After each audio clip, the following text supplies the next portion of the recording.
allez bien, je suis ravie de vous retrouver aujourd'hui dans une nouvelle présentation de l'un de mes jeux de ma cartothèque, donc de ma collection de tarot et d'oracles. Et aujourd'hui on va commencer la série sur mes jeux autour du thème des créatures fantastiques et des animaux, donc j'en ai quelques-uns à vous présenter. Alors je vous avais déjà présenté l'oracle des animaux divins, celui-ci, donc vous pouvez le retrouver dans ma playlist Ma Cartothèque.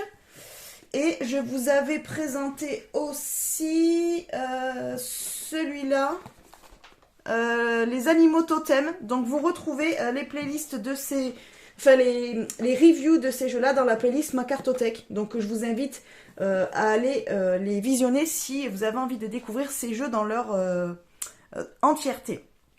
Voilà. Donc aujourd'hui, on commence cette série avec l'oracle des métamorphes de Lucy Cavendish et illustré par Jasmine Beckett Griffiths. Alors c'est une illustratrice qui est assez connue, donc qui je crois a illustré la plupart des jeux de Lucy Cavendish. On reconnaît, on va dire, son œuvre par rapport à ses dessins, à ses illustrations de personnages féminins avec ses grands yeux là, alors qu'ils sont souvent un petit peu larmoyants ou tristes ou qui expriment quand même beaucoup, voilà, de sentiments, peut-être la colère, les choses comme ça. J'aime beaucoup. Alors on retrouve cet univers là par exemple dans le tarot des belles créatures, donc de J.R. Rivera, et qui est aussi illustré par Jasmine Beckett Griffiths. C'est pareil, celui-ci je vous l'ai présenté sur ma chaîne, donc vous le retrouvez aussi dans la playlist Ma Cartothèque. Donc voilà, si vous voulez un petit peu découvrir ce jeu-là. En tout cas, celui-ci, je l'avais acheté déjà il y a quelques temps. Il me semble que je l'ai acheté en 2020, certainement lorsqu'on était confinés. Et je l'avais commandé sur Amazon. Voilà, il me semble que c'était une période où c'était un peu compliqué d'avoir des jeux, donc de souvenirs, il me semble que c'est dans ces eaux-là, donc ça doit être 2020. Et je l'ai pris parce que j'aime bien le travail déjà de Lucy Cavendish et j'aime bien aussi l'illustratrice. Voilà, donc comme je l'avais un petit peu vu dans d'autres vidéos et tout ça, j'avais envie d'avoir un jeu de cette autrice et de cette illustratrice. Et donc après, j'avais acheté le tarot des belles créatures. Plus récemment, évidemment, puisqu'il est sorti bien plus récemment, celui-ci. Alors, ce jeu-là, il est dans une boîte cloche. Voilà, simple. Alors, il est aux éditions Exergue du groupe Très Daniel. Et je l'avais payé 23,90 €. Voilà, donc on va aller voir un petit peu ce qu'on nous dit au dos de la boîte. Alors, je vous descends un petit peu. Hop. Alors, oracle des métamorphes, des amis mystiques pour les périodes de changement et de transformation. Êtes-vous prêt à vous métamorphoser? Cet oracle fascinant est doté de pouvoirs millénaires. Vous allez faire la connaissance de créatures mystérieuses, les métamorphes, qui possèdent le don de devenir invisibles, de changer d'apparence ou de se camoufler. Chamans, sorciers et mages d'autrefois sont là pour vous aider dès maintenant à développer les qualités nécessaires pour vous adapter à l'ère de changement que connaît notre planète. Ils vous offriront une vraie guidance et de nouvelles voies d'évolution dans cette période sensible de transition.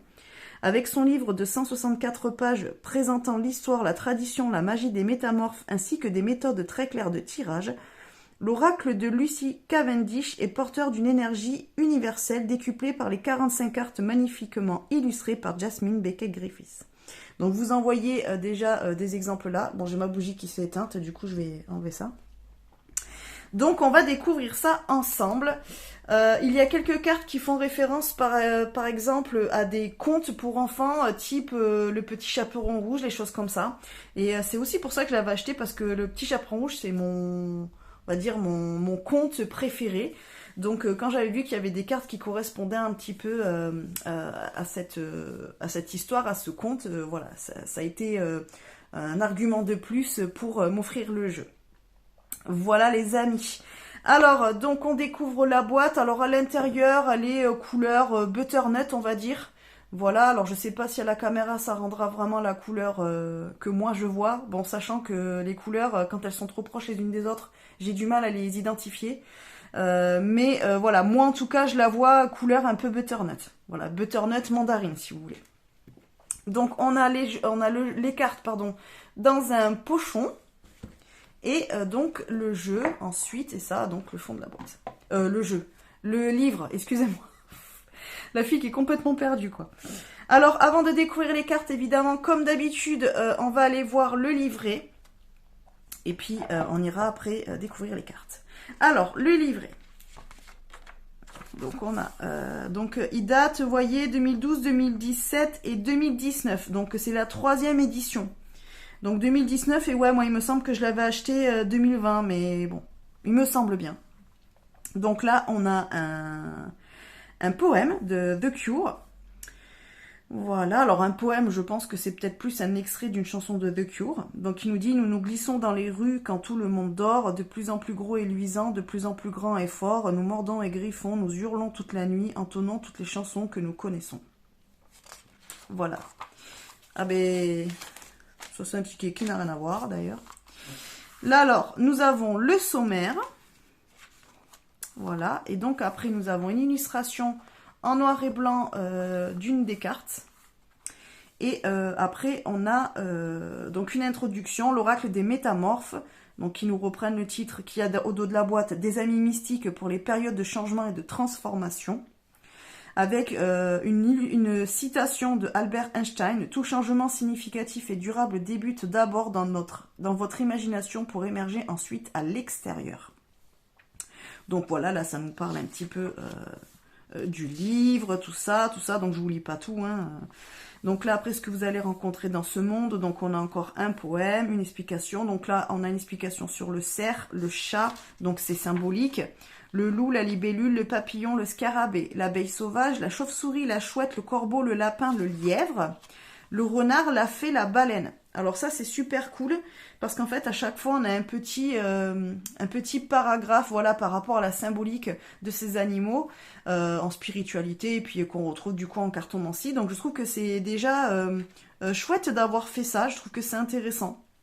Et puis ben, si on aime tout ce qui est lié aux animaux, ben, ça peut nous apporter encore plus de... comment dire ? Encore plus de contenu pour faire nos interprétations quand on retrouve un animal dans une carte d'un de nos jeux par exemple. Donc je trouve que c'est bien. Et puis par exemple, si vous aimez travailler avec les animaux, type animaux totems, animaux de compagnie, animaux familiers, ben ça peut être aussi intéressant de voir ce que l'on nous dit dessus et de travailler du coup avec ces types d'énergie, on va dire.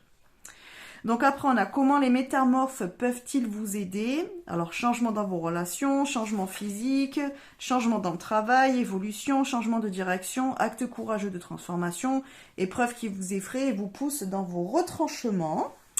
Ce qui nous retient d'évoluer, donc là, il y a encore une citation. Donc voilà, avec un paragraphe sur ce sujet-là. Former une alliance sacrée avec les métamorphes, donc avec encore une citation. Alors, je vous lis pas tout, hein, sinon la vidéo serait vraiment très longue.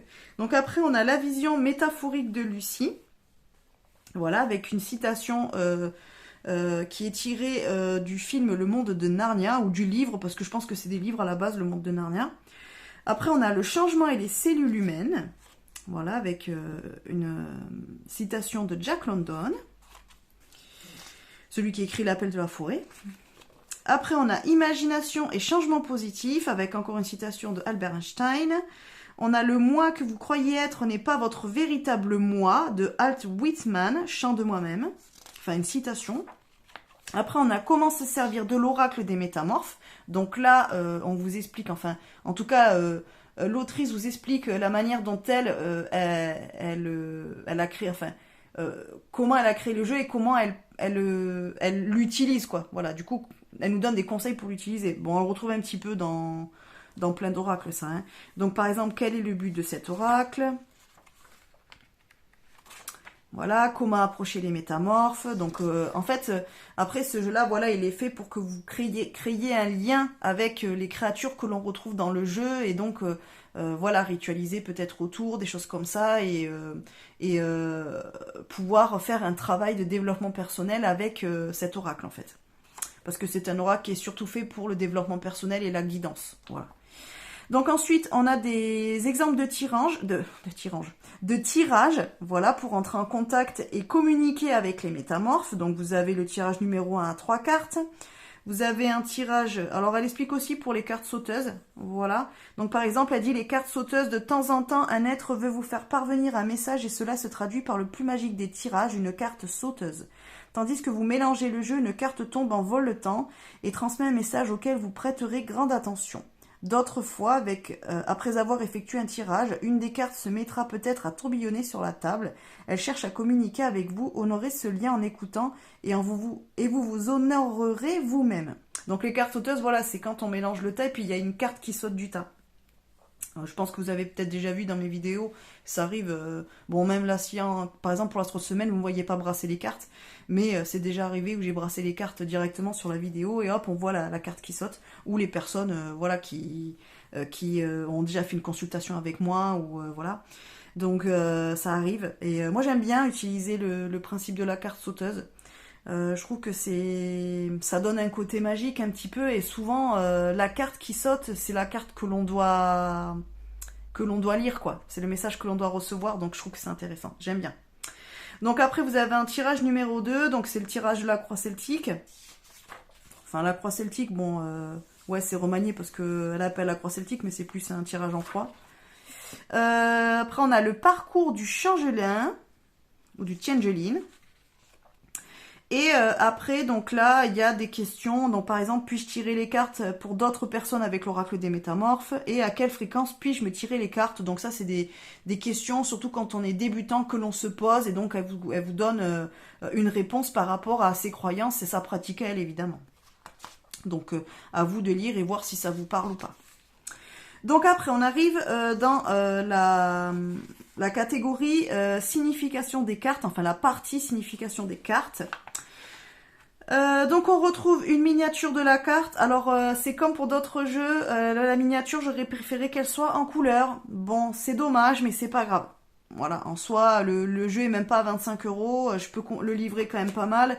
Je peux comprendre que voilà, peut-être pour des questions, voilà, de coût ou autre, ils ont préféré mettre les petites illustrations noir et blanc. Mais j'avoue que moi, quand elles sont en couleur, je préfère. Voilà, bah, c'est hyper personnel parce qu'on voit quand même la carte telle qu'elle est, ça n'abîme en rien le travail de l'artiste. Hein. Donc vous retrouvez la miniature, vous retrouvez donc le numéro de la carte avec son nom.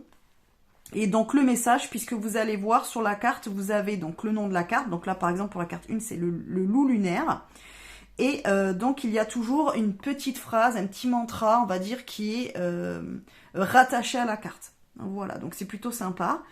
Donc là, vous avez le message que vous retrouvez sur la carte, vous allez le voir après. Donc après, là, c'est le loup lunaire qui vous parle. Donc en fait, c'est comme si c'était le message, enfin c'était comme si c'était le loup qui vous adressait un message, une guidance. Voilà. Donc ensuite là, le loup lunaire, on a une description de la carte avec le message aussi, quoi, ce qu'elle évoque et ce qu'elle signifie. Après, vous avez un message divinatoire. Puis voilà, et c'est déjà très bien. Et après, vous avez l'illustration un petit peu en filigrane sur le fond de la page. C'est joli, j'aime beaucoup. Alors après, donc on retrouve ça pour toutes les cartes. Hein. Voilà. Vous avez un focus en fait. Voilà. Alors on passe un peu. Et est-ce qu'il y a autre chose en fond ? Donc là, on retrouve une illustration d'une des cartes, en noir et blanc encore.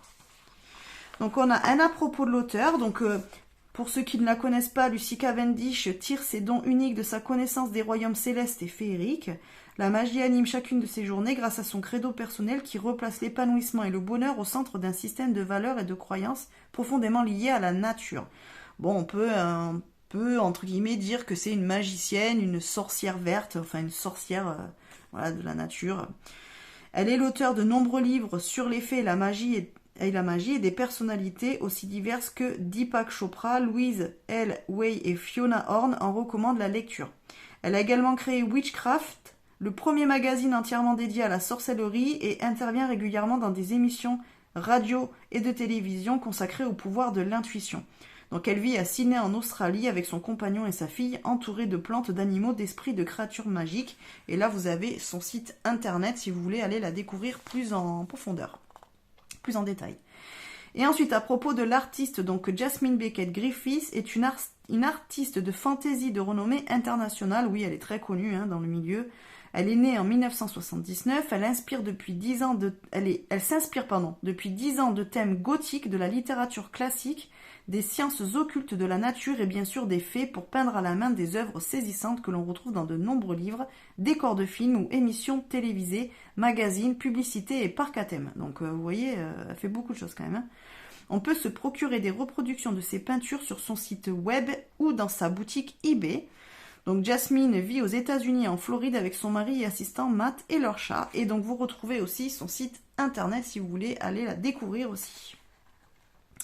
Donc voilà. Alors oui, ensuite là on a l'oracle des êtres d'ombre et de lumière, donc de Lucy Cavendish et aussi illustré par Jasmine Beckett Griffiths. Celui-là il est assez connu. Je me suis tâtée plusieurs fois à l'acheter et en fait à chaque fois je le prends pas. Est-ce qu'un jour j'achèterai? Je ne sais pas. Probable. C'est possible. Voilà, je l'ai vu dans d'autres vidéos, je l'aime bien, c'est le même univers, mais c'est vrai que pour l'instant il n'est pas rentré dans ma cartothèque. Ah, il nous propose que celui-là, mais vous avez aussi, je crois, l'oracle des vampires. Et là, vous avez quelques pages blanches, certainement pour prendre des notes, si vous en avez envie. Voilà, les amis, pour le livret. Donc maintenant, pour les cartes. Donc, comme je vous l'ai dit, on a les cartes dans un pochon. Ça, c'est super cool, j'aime bien. Bon, d'ailleurs, celui-là, il est un peu vécu, vous voyez. Hop. Et donc, les cartes. Alors, est-ce que je vous descends un peu plus? Ouais, ça sera mieux. Hop là, ok. Ah, vous avez vu, il y a les traces de doigts. Alors, les cartes sont très grandes. Voilà. On voit même plus ma main. Donc, déjà, dites-vous que pour les battre ici, je peux même pas. Donc, je les bats sur le dessus. Voilà. Donc là, vous avez le dos avec une illustration d'une des cartes. Que l'on retrouve dans le jeu d'ailleurs. Bon, en plus, c'est un hibou, la chouette mystique. Ouais, vous voyez, c'était un petit peu... Il était pour moi, quoi. Voilà, il fallait bien qu'il soit dans ma collection. Sachant que quand je l'ai acheté, j'étais pas encore la chouette mystique. Donc, vous voyez, il y a quand même de belles coïncidences. Donc, vous avez un fond bleu comme ça. Alors, ça me fait triple lune, ça me fait penser. J'aime bien, c'est sympa. Avec les petits liserés sur le côté là. Les cartes, elles sont, oui, on va dire que c'est l'épaisseur classique que l'on retrouve en mass market. L'épaisseur est bien, elles sont épaisses, ça va. Elles sont assez souples. Les tranches, elles sont dorées. Voilà, donc je m'en suis quand même servi pas mal, donc le doré tient à peu près, mais bon voilà, dans le temps vous voyez que comme toutes les cartes avec des tranches de couleurs, surtout le doré, elles ont tendance à s'abîmer un petit peu, mais bon voilà, comme je vous l'ai dit déjà 12 millions de fois, moi ça me dérange pas, mais si ça vous dérange, sachez que les tranches dorées elles s'abîmeront quoi. Donc après, elles sont brillantes. Le problème, c'est que comme vous voyez, ça laisse des traces de doigts. C'est trop pénible, ça me saoule. Donc c'est juste le côté voilà que j'aurais à dire qui ne me plaît pas, c'est que ça laisse des traces. Bon, c'est pas grave. Et après, si vous voulez faire l'éventail, il faut l'aider. En fait, les cartes ne glissent pas assez pour que l'éventail se fasse tout seul, donc il faut l'aider un petit peu pour avoir un joli éventail. Voilà, mais sinon, les cartes, voilà, la qualité est très bien. Je suis peut-être un peu près quand même. Donc maintenant, hop, on va aller découvrir ces jolies cartes. Donc vous avez un liseré doré de chaque côté. Bon, certains, je sais que certains, ça les dérange, donc ils ont eu le truc de couper les tranches là. Histoire de plus avoir de tranches du tout. Bon, après... moi, ça me dérange pas, mais je peux comprendre que ça peut déranger qu'il n'y ait pas en haut et en bas, qu'il n'y ait pas un encadré. Mais je pense que s'il y avait eu l'encadré tout autour de la carte, ça aurait fait trop et ça aurait pas fait joli. Donc bon, après moi, ça me dérange pas, le liseré doré à côté, mais voilà, je peux comprendre que certains n'aiment pas. Donc comme je vous l'ai dit, vous retrouvez le nom de la carte avec le message associé à la carte et donc son numéro. Et donc après vous avez l'illustration, donc là avec le loup lunaire pour la carte numéro 1. Donc après nous avons le kitsune, donc qui est un animal, une créature magique japonaise. Voilà, que l'on peut retrouver dans le monde, enfin dans le dessin animé Naruto, le manga Naruto, pardon. C'est pas un dessin animé, c'est un manga. Donc dans le manga Naruto, vous pouvez retrouver la symbolique du kitsune. J'adore cet animal. On a le petit chaperon rouge. Voilà. Donc ça, c'est la carte, je crois, qui m'a fait acheter le jeu. Voilà. Le frère raton laveur. Donc là, je pense que ça vient de la culture amérindienne, du coup. Les furets papillons. Alors oui, on retrouve hein, cette culture gothique dans les jeux. Donc après, voilà, si on n'aime pas, bon, ben forcément, le jeu, on ne trouvera pas beau. Hein. La fée abeille. Les chauves-souris du beffroi. La Belle et la Bête, donc un autre conte. Blanche-Neige et ses amis les animaux. Encore un conte. L'enfant loup. Alice dans la mer de larmes. Le phénix d'or.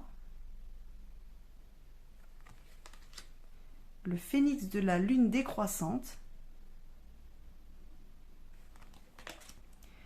Mademoiselle toile d'araignée. Nos amis les dinosaures. La sirène de la mer sombre. Le beau rat. Alors évidemment, si on n'aime pas les araignées et les rats, ce jeu-là, on peut ne pas l'aimer. Hein, mais bon, après... La petite fille loup. Alors il y a beaucoup de cartes quand même qui font référence au loup. Alors, ça ne me dérange pas, c'est un de mes animaux préférés. Donc la sirène libellule. Elisabeth et le lion. Donc cette carte, elle me fait penser à la carte de la force, en fait, l'arcane majeur dans le tarot de Marseille ou Rider-Waite-Smith. Je trouve que dans un tarot, cette illustration irait très bien. La princesse grenouille. Ah, c'est encore un conte. Les papillons dans l'obscurité.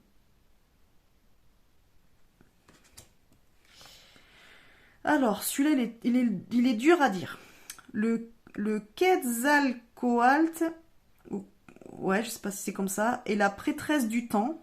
Alors, je pense que ça, c'est vraiment tout ce qui est lié au Pérou ou aux Incas. La fée délicate et son furet. La sirène et la femme tortue.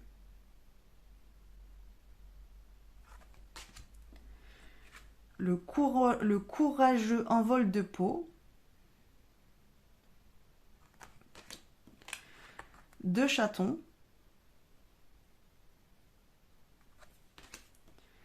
Les loups de Venise. Fiona et la licorne.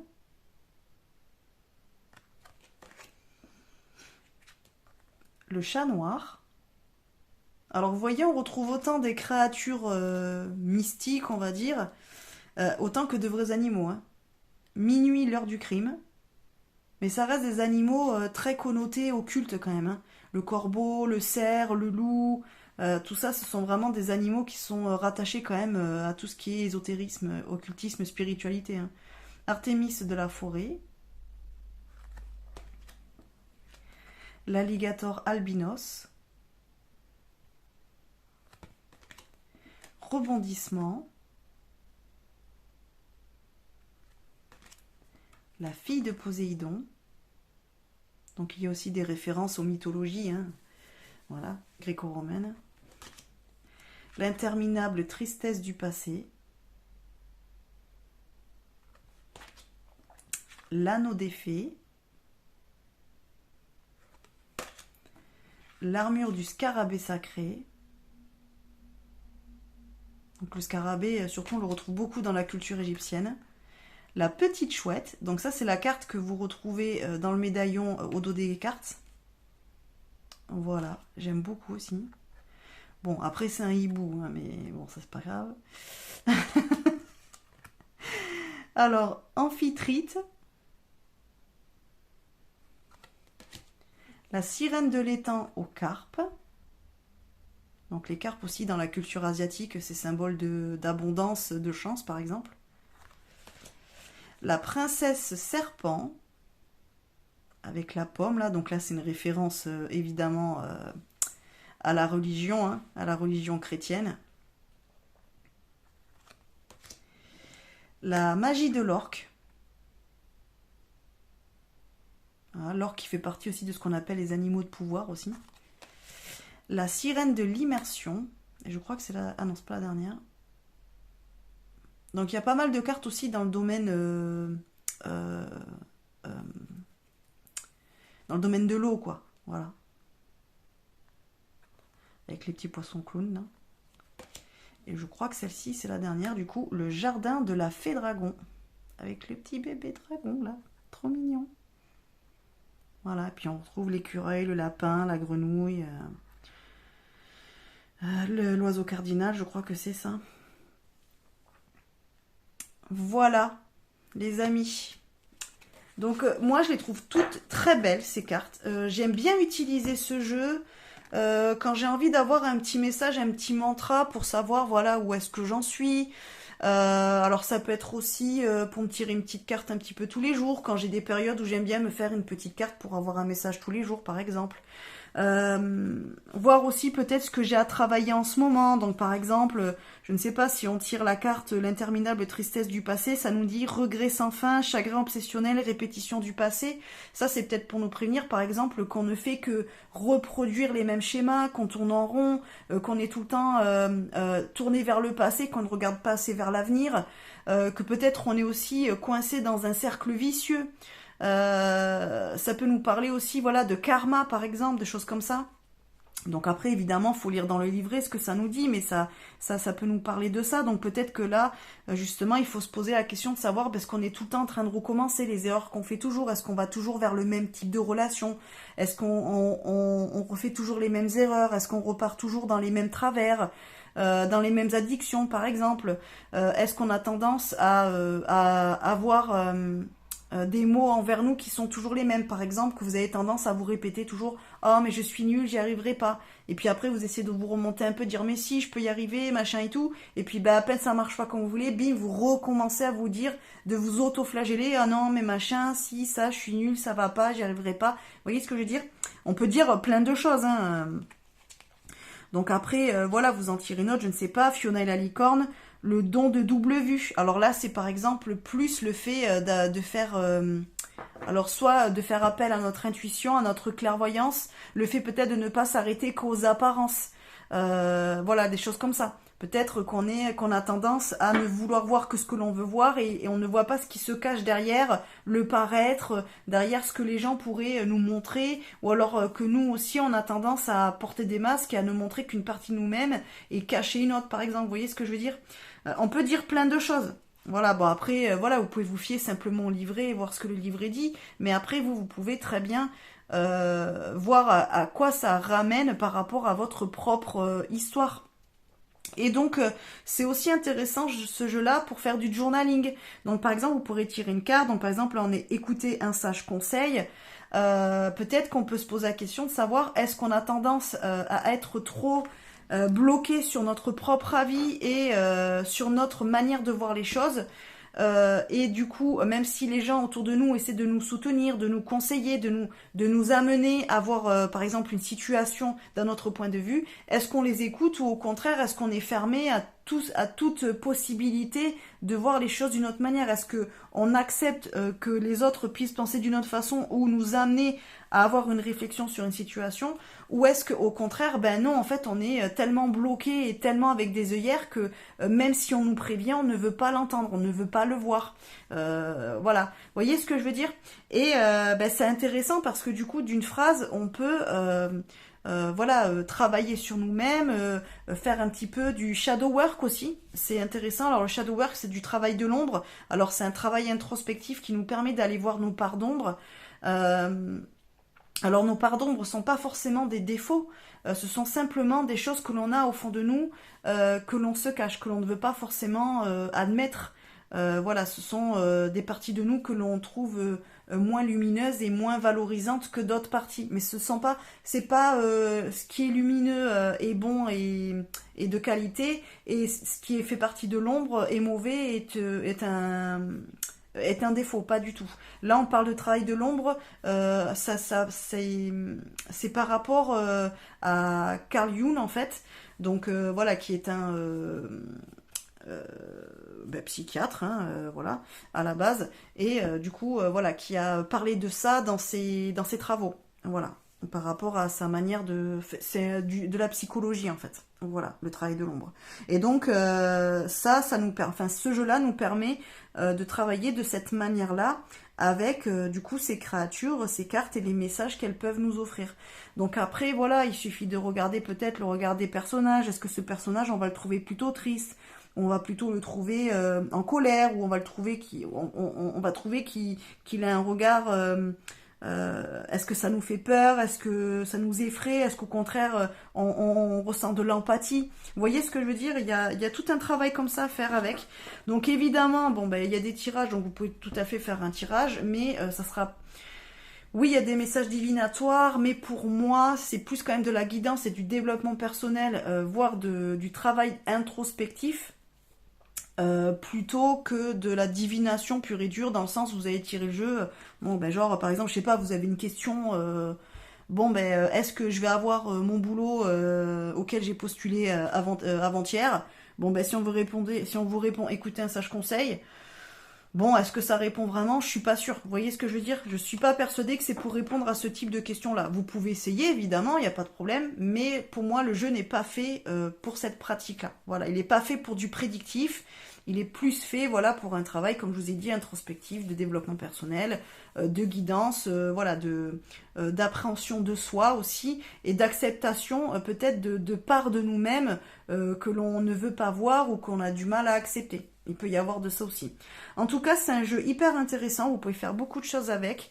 Est-ce qu'il convient à des débutants? Je dirais que oui, ça n'empêche pas. Alors après, tout dépend de ce que vous voulez faire. Évidemment, si vous êtes débutant et que vous voulez faire du prédictif, bon ben je vous invite à aller plus vers un Béline, un oracle des miroirs, ou voilà, ou un oracle G par exemple, des choses comme ça. Ça sera vraiment des jeux qui seront faits pour le prédictif. Mais ce jeu-là, il convient à tout le monde, hein, que vous soyez professionnel, pas professionnel, que vous sachiez déjà pratiquer les arts divinatoires et les arts de la cartomancie ou pas. Vous pouvez être débutant, ça peut être un premier jeu, il n'y a absolument aucun problème, tout le monde peut l'utiliser. Surtout que le livret est très bien fait, les textes sont très beaux à l'intérieur. Lucy Cavendish écrit très bien. En général, ces livrets, ils sont bien écrits, ils sont clairs. Voilà, mais il faut aimer ce thème-là aussi. Voilà, si vous aimez les choses concrètes, vraiment très matérielles qui existent, bon ben c'est un jeu peut-être qui vous parlera pas. Si vous avez un petit côté fantasque, que vous aimez bien la fantaisie, tout ce qui est un peu voilà, science-fiction, créatures fantastiques, bon ben ce jeu évidemment vous pourrez connecter avec. Voilà. Et puis il y a le côté aussi avec les animaux, voilà, qui est quand même assez présent. Mais voilà, je trouve que ce jeu déjà énergétiquement aussi, il est assez, il dégage quelque chose de particulier. En fait, j'ai l'impression que quand vous tirez ce jeu, vous vous adressez vraiment à une entité invisible, à une énergie invisible. Il y a vraiment quelque chose qui vient se connecter à vous et vous vous connectez à quelque chose. En tout cas, voilà, c'est mon ressenti à moi. Je trouve que chaque carte, elles sont habitées dans le sens où vraiment, on dirait que chaque carte a son propre égrégore. Le jeu a son égrégore et sa propre énergie, mais chaque carte après est vraiment particulière. Moi, j'aime beaucoup. Voilà, je le trouve vivant. Voilà, il a vraiment une âme, quoi. Voilà, j'aime bien. Je trouve peut-être que de tous mes jeux, il fait partie de ces jeux qui sont pour moi les plus connectés à l'invisible. Et aux énergies en fait qui nous entourent. Donc j'aime beaucoup. Je l'utilise pas tout le temps. C'est un jeu que je vais peut-être plus utiliser période automne-hiver plutôt que voilà printemps-été. Parce que bon déjà de par les illustrations, il est quand même plus sombre que certains jeux. Donc pour moi c'est plus, et puis voilà, comme c'est un travail d'introspection, on le fait plus voilà, sur la période automne-hiver. Mais après vous pouvez très bien utiliser n'importe quand, après ça c'est très très personnel ce que je suis en train de vous dire, mais en tout cas ouais, c'est plus un jeu que je vais utiliser dans ces périodes là. Mais après voilà, ça peut arriver que je le vois, je me dis ah ben tiens je vais me tirer une petite carte et puis comme ça je vois ce que je peux en tirer. Après c'est pareil, vous pouvez aussi tirer une carte de ce jeu là pour avoir par exemple un sujet, un thème, pour faire un tirage, et ensuite vous pouvez créer un tirage autour de la carte avec un autre jeu. Si vous voulez faire la prédiction, ben plutôt avec un oracle prédictif ou un tarot par exemple, ou alors si vous voulez faire de la guidance, ben avec... je trouve qu'il se lie très bien avec les autres jeux. Voilà, il n'a pas de problème à travailler avec un autre oracle ou un tarot. Voilà. Je pense qu'il faut quand même trouver un tarot ou un oracle avec un petit peu le même type d'énergie, mais je trouve quand même qu'il arrivera à travailler. Il y a des jeux, on va les utiliser tout seul. Il y a d'autres jeux, ils sont bien quand on les lie avec d'autres, et lui, il fait partie de ces jeux que vous pouvez lier à d'autres oracles ou à d'autres tarots, parce qu'il sait travailler en groupe, on va dire. Voilà. Voilà les amis, bon bah écoutez, je vais m'arrêter là parce que la vidéo a fait déjà 35 minutes.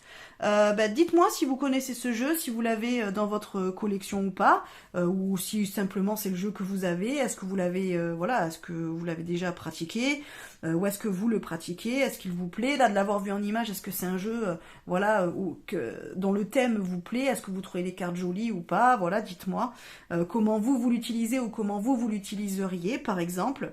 Voilà, n'hésitez pas à partager tout ça en commentaire avec moi. Si vous avez d'autres jeux, par exemple de Lucy Cavendish, ou d'autres jeux illustrés par Jasmine Beckett-Griffiths, bah dites-le moi aussi en commentaire. Il y en a peut-être certains que je connais pas, hein. Je connais pas tous les jeux qui existent, hein, heureusement. Donc voilà, n'hésitez pas à me dire tout ça. Et puis n'hésitez pas non plus à liker, à partager la vidéo, évidemment, hein, c'est ce qui nourrit la chaîne et ce qui fait que je deviens de plus en plus visible et donc que je peux vous proposer bien plus de contenu. Donc voilà, et puis surtout abonnez-vous à la chaîne si ce n'est pas déjà fait, si éventuellement vous venez de me découvrir sur cette vidéo là. Je propose du coup des présentations de jeux puisque j'ai une collection quand même sympa. J'ai un peu plus d'une centaine de jeux je pense, donc là j'ai encore au moins la moitié de ma cartothèque à vous présenter en vidéo, et puis je fais des guidances, voilà, je fais des réacts littéraires, des choses comme ça, voilà, je fais un peu plein de choses parce que j'aime bien, je fais des vidéos papotage, enfin bref. Voilà, de toute façon je vous invite à aller fouiller dans ma chaîne si vous me découvrez ici, et puis vous retrouvez aussi dans la barre d'infos tous mes liens vers mes réseaux, donc Facebook, Instagram et WhatsApp, puisque sur WhatsApp j'ai une communauté WhatsApp et j'ai une chaîne WhatsApp, donc c'est pareil, vous pouvez venir me rejoindre, voilà, comme ça on peut papoter ensemble, vous pouvez me poser des questions, alors attention, pas des questions de voyance, hein, je tire pas les cartes directement via WhatsApp, mais voilà, si vous avez des questions sur la spiritualité, l'ésotérisme, l'occultisme, je sais pas, la littérature, si je peux vous conseiller un jeu ou machin, écoutez, n'hésitez pas à soit me le mettre en commentaire, soit sur mes réseaux, soit du coup vous me rejoignez sur la communauté WhatsApp, et donc il y a un groupe qui s'appelle Discussion et où on peut échanger évidemment. Voilà les amis, bon allez, sur ce je vous laisse, je vous fais plein de bisous et puis on se retrouve bientôt dans une prochaine vidéo, bye bye.